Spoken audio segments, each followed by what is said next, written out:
Welcome to the Oz Champs podcast, second episode back in, and all thanks to Macron Sports Hub Adelaide. Get your gear ready for next year, and whenever, get your gear. I love wearing my Macron stuff, and I love talking football. And round one of the Australian Championship done and dusted, and well, how much fun it was. And now we get to talk about it. And welcoming in, I am Johnny Kecko alongside Antonis Pagonis, Simon Jimenez. Good boys. How great was that first round? Unreal, eh? You go. Yeah, I was really exciting. After a couple of weeks off from football, just to be back. And I mean, we're going to talk about it after those scenes from Lakeside Stadium on Friday night. What an intro to this competition it was. Oh, it's fantastic, isn't it? Yeah, this has been a long time coming. Clubs have been waiting for this, and again, well and truly delivered in the first week. But it's glad to be actually talking about actual football stuff this week instead of concepts. Yes. But onwards and upwards from here, hopefully. And then you get the A-League kicking off as well this week. It's just going to go unreal. And that's going to be an interesting duo that works at the same time. Yeah, it'll be interesting. I think there'll be a lot of comparisons going on from a few different fans. But, well, let's talk about the weekend that was. We got our little highlights we want to discuss a bit later on. And but first of all, a couple of big topics. The first one is a lot of clubs having to readjust now from NPL to a national. You're having to go around the country, flying away, you got to travel, and also bringing in some big players and new players. But let's talk about the changes from some of these clubs. But firsthand, we were at the Metro Stars game.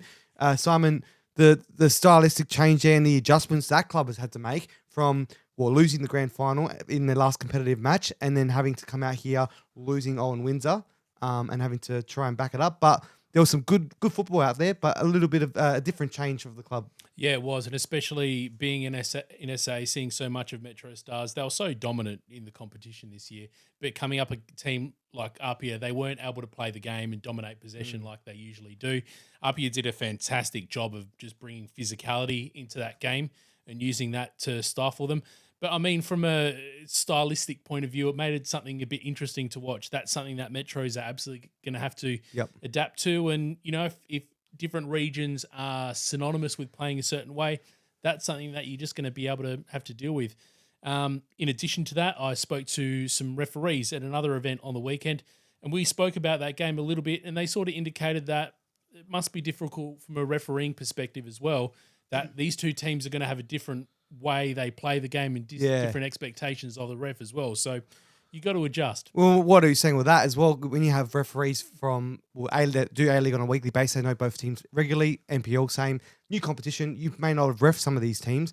And I was at an amateur tri-series a few weeks ago, and there was that situation where one of the referee knew one of the teams better than the other, and when they know him, they talk to him as a person's name, not by the referee. And I think that will also change the way people perceive some decisions made. Maybe it's a perception thing, or maybe it's the other team just having something to jump up and down about. Exactly. It's got to play in your head, though, doesn't it? Because I think so. You add a doubt in there, and it can be the 1% to get you over the line to get that decision. But again, we know how physical the New South Wales and Victorian leagues are. We play a different game here, but again, as the best team in South Australia, Metro Stars will have to adapt to it. Now, losing Owen Windsor is a big difference because they haven't really replaced him. Jake Porter, I think, did well holding it up, but these are the champions of New South Wales. You know, it's not another team. And like you mentioned, Metro Stars dominate the local competition. Well, you're not playing another team from a local competition. You're playing the best team in another state, and a state that's got how many times the population again? So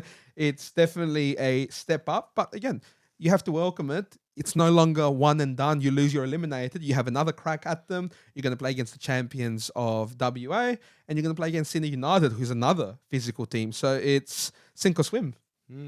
Absolutely. And I think it's only early days, only 1-0 loss to Metro, so they can still change things around. They're playing away this weekend, which is going to be a big test for them as well in Perth. So a little bit of the furthest they'll have to travel for this tournament. A big bonus for them, which I'm sure we'll talk about soon, the late draw in the other fixture, I guess, really helps them out and keeps...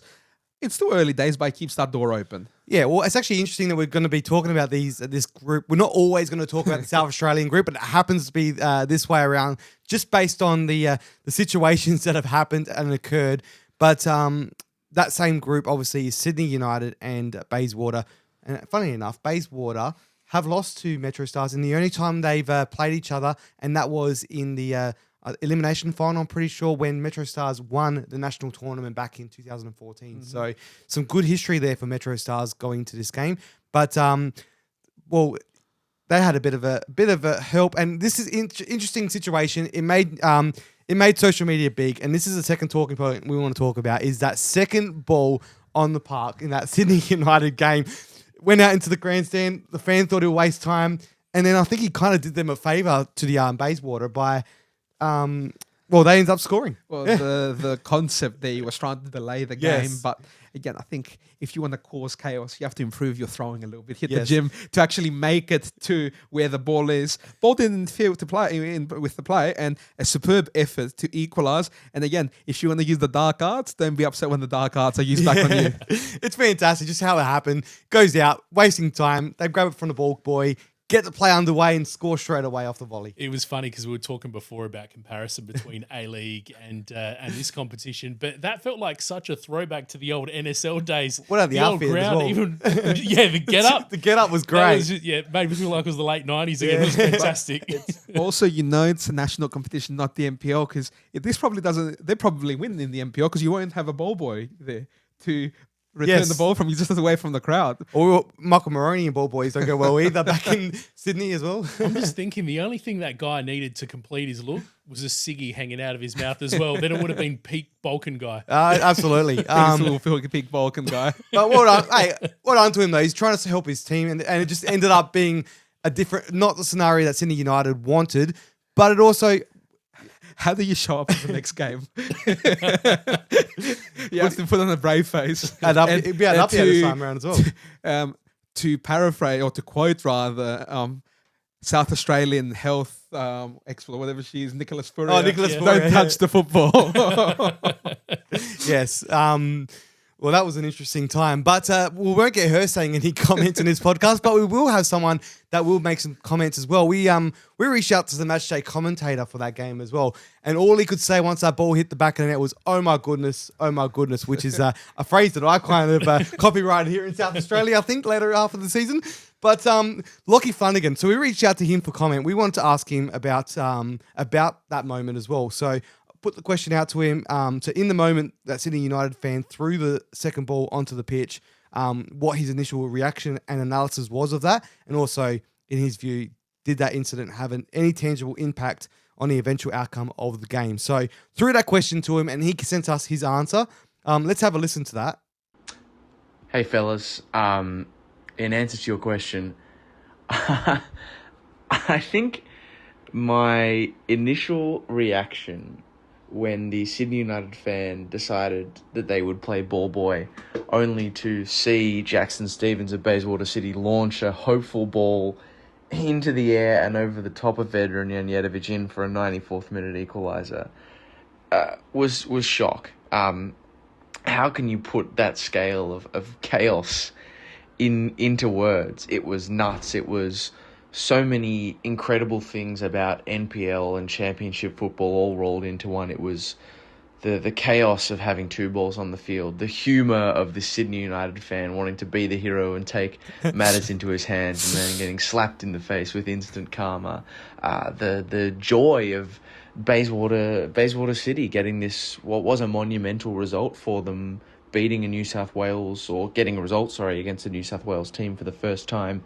in the NPL era, and the joy of Jackson Stevens' celebration. He did the baby rocking celebration, but he couldn't decide whether he wanted to do that or go and give it large to the Sydney United fans. It was just total chaos. And in terms of what impact it had, well, I mean, it had a massive impact on the eventual outcome of the game, because Bayswater equalised with one of the last kicks. Now, I think that led to a result that Bayswater City were deserving of. It wasn't daylight robbery, but there are some who would say that, well, two balls on the field, the game should have been stopped. But personally, I think we've got to remember, yes, this is the championship, but they are still NPL clubs, and NPL clubs are imperfect, and I think whether you're in South Australia, New South Wales, Queensland, Tasmania, WA, wherever you follow NPL football, you accept that imperfection is part of what makes the game at that level beautiful.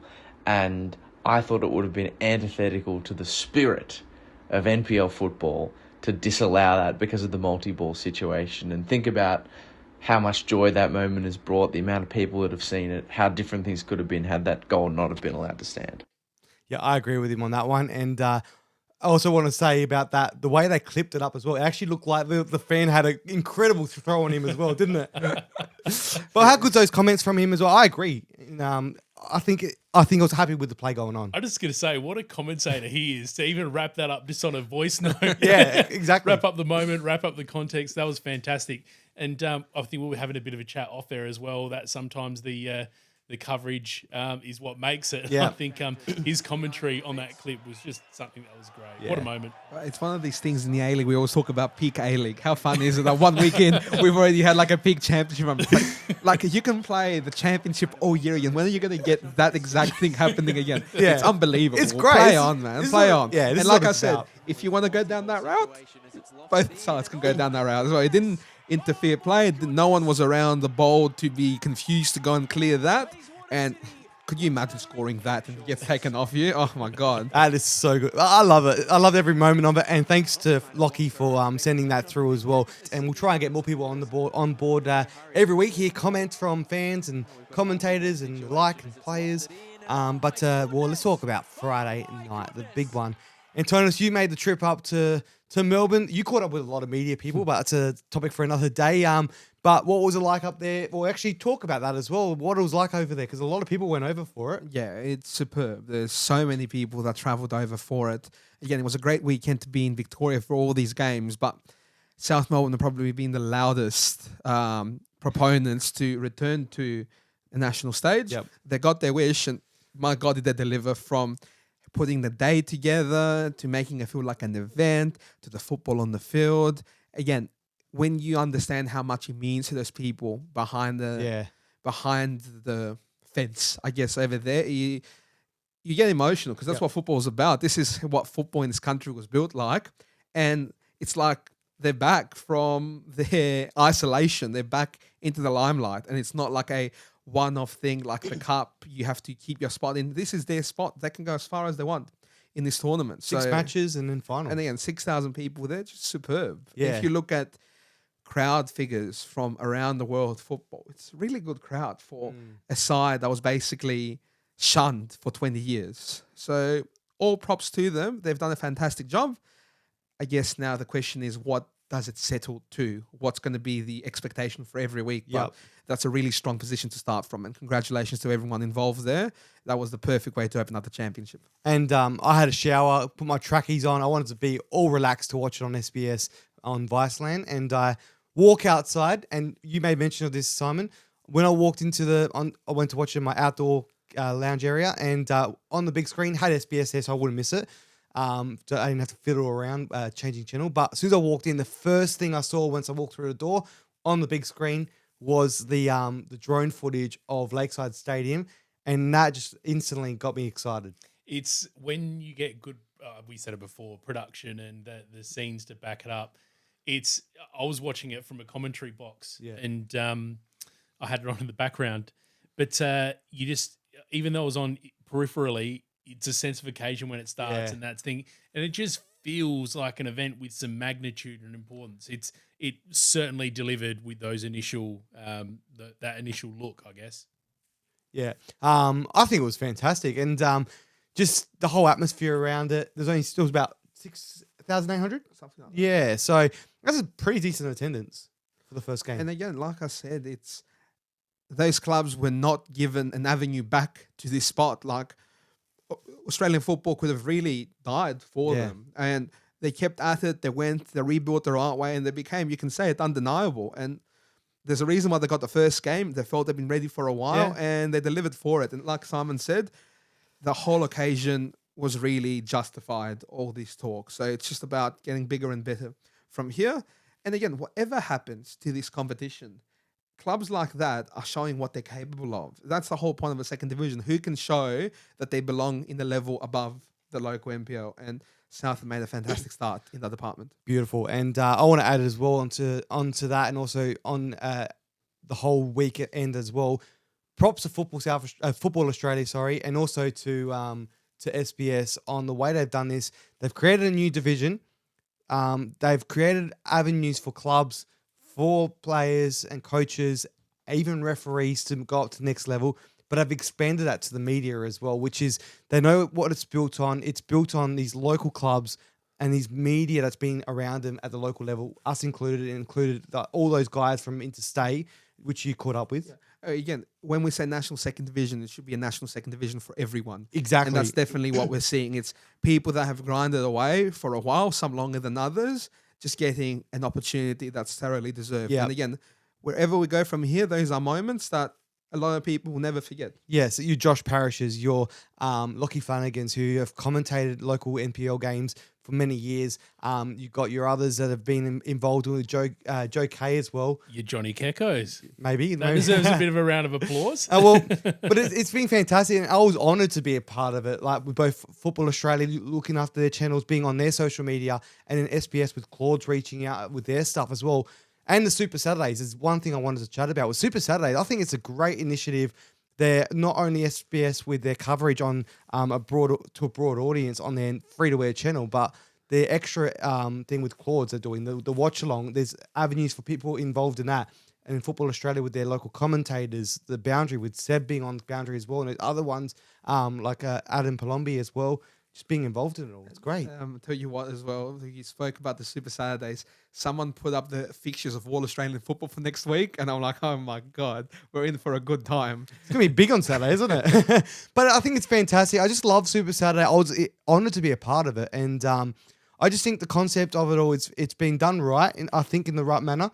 And getting local media on board has also got the fans on board locally as well. And I've had comments of people saying they're loving it, how their clubs are involved, but also the people that supported their clubs are also being involved interstate. So it's good to see, and I think it's only upwards from here, I reckon.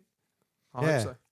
But yeah, I loved it. And also my thing I loved about the Super Saturdays was I was allowed to add my flair to it. I interviewed Travis Dodd, almost shook his hand. I went to shake his hand. I forgot that he had a broken hand. So that was a bit awkward. And they did make comment of that, Claude's and Adamo on the broadcast. But the other thing I loved as well, had to bring food into it, didn't I? So caught up with Jordan. We sat there, we ate the pasta, and that was a lot of fun. And a big shout out to Appia as well for sticking around. They were very tight. They go, we've got to leave in 4 minutes. We've got to catch our bus to go to the plane, get on the plane. So they still managed. They said they were very strict on time, but they made sure they had time to eat pasta with us, which was great. Which was a beautiful gesture. Yeah. 'Cause, it's a bit of a tradition here, which is fantastic. Notoriously, the A-League clubs haven't been involved in post-match pasta at Metro Stars. So for Appia to sit down and just take a little bit of time. And it was a bit of a catch-up opportunity as well because Dom Costanzo was in town, of course, an Adelaide boy. The whole Costanzo clan was there as well. Well, they took up bloody 50% of the capacity. Have you seen the photo? It's great. Well done to him. It was good. It was good to see. Yeah. It's a point of difference, though. You know, we are different from the A-League, and that should be celebrated. Yeah, Absolutely. And again, I'm like how I'm seeing them use the content because that's what you should be advertising. We are different. There's a personal touch to this. And it's a personal touch that the A-League very often gets criticised for not having or not recognising. Yeah, I think it's fantastic. Don Costanzo coming down there, his family all came and got around it. It's those moments now people can get around, and I think it's great to see. And and Appia just a lovely club, aren't they? I love seeing this different side of clubs that we don't normally see. And going back to Dom Costanzo, he was embraced by Metro Stars as well, Yep. even though he was a foe for the day. The hometown club loved to see him back in town and catching up with him and, just making sure he's enjoying his football and enjoying life as well. But that's the thing. The circles are so small. Yeah, for sure. Opportunities like that, football gives you to have a bit of a catch-up to see how everyone's going. So Also, it's great to see. Also, his contract ends at the end of the championship, doesn't it? So they're probably buttering him up to come back to South Australia. I won't say the full content of that conversation. And I reckon a certain ex-NSL player may have something to say about this, and he may or may not be related to Dom. Oh, okay. Technical director at Adelaide City by chance? Your words, not mine. It's really good to see, and even the media guy as well, JD. What a great guy he was. So it's good to see familiar Really good faces. stuff. Yeah, it's good to see some familiar faces out there, and that's what it's all about, isn't it? But anyway, what a good podcast. Another week. We can talk all forever, can't we, boys?